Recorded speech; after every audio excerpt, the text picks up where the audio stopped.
Hi boys and girls, happy Friday. So this week we have been doing a lot of thinking while we are reading. We talked about quick notes earlier this week, how we can jot down different notes just to help mark important parts, surprising parts, funny parts in our story. Then we worked on making connections, text to self, text to text, text to world. So we are going to continue today with thinking while we are reading. So let's revisit our quick notes chart, okay? As you've been reading this week, you should have taken some notes about important parts, funny parts, different things that you found surprising, confusing.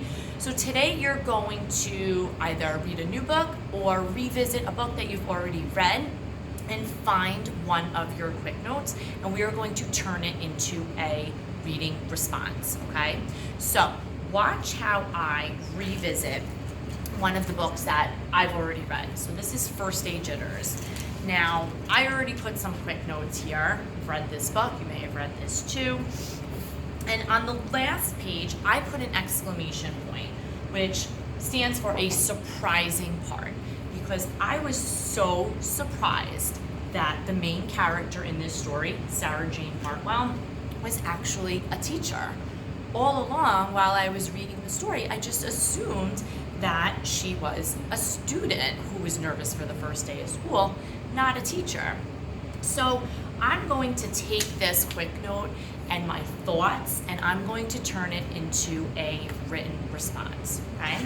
So you guys are going to type yours in on the Google form, but watch me how I take all of the things that I've learned so far too about organizing a nice paragraph and turn it into a reading response, okay? So we always want to start with an introduction sentence. So since I'm focusing on a part that surprised me, I'm going to start by saying my introduction sentence.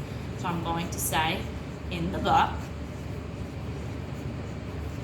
First Day Jitters,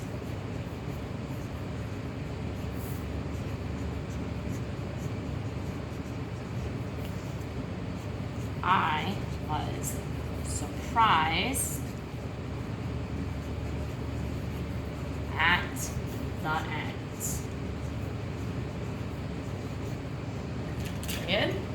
Okay, and I'm going to add a detail to support my introduction. I'm going to say, I was surprised because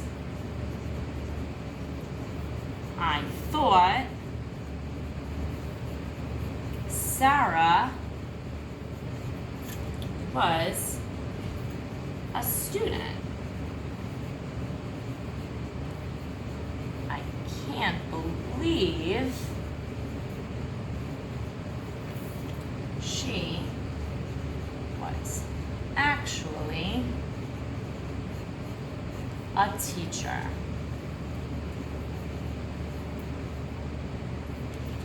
All right, so there's just two details so far to support my introduction, and then I want to kind of sum it up, close it up. All right, so I'm going to say, I was so surprised to find out teachers can be nervous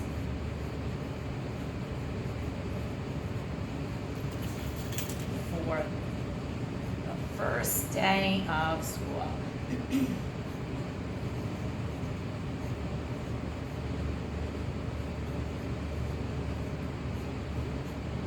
Okay. All right, so here's my short little response. I'm going to read it back just to make sure it sounds right. And now that we've been working on our non-negotiables too in our writing, I just want to do a quick non-negotiable scan as well. So here we go. In the book, First Day Jitters, I was surprised at the end. I was surprised because I thought Sarah was a student. I can't believe she was actually a teacher. I was so surprised to find out teachers can be nervous for the first day of school. All right, so I have my introduction sentence that's introducing my topic about the book that I was surprised in. I have some details, and then I summed up the ending with my closing sentence. So we've been working on making sure that we have capitals at the beginning of the sentence. So I just want to make sure that at the beginning of my sentences, I start with a capital. When I stands alone, that should also be capitalized. So I want to make sure that I have that also. I have my punctuation at the ends of my sentences. And also, First Aid Jitters, since that's the title of the book, I made sure that was capitalized. And Sarah, since that was her name, I capitalized that as well, okay? So today, I want you to look back at some of the quick notes that you might have, okay? Whether you found a funny part, an important part, surprising part, favorite part, confusing part, or something that just made you think. And then when you are responding on your Google form, try to organize it into a nice, short, little paragraph, okay? So, happy reading.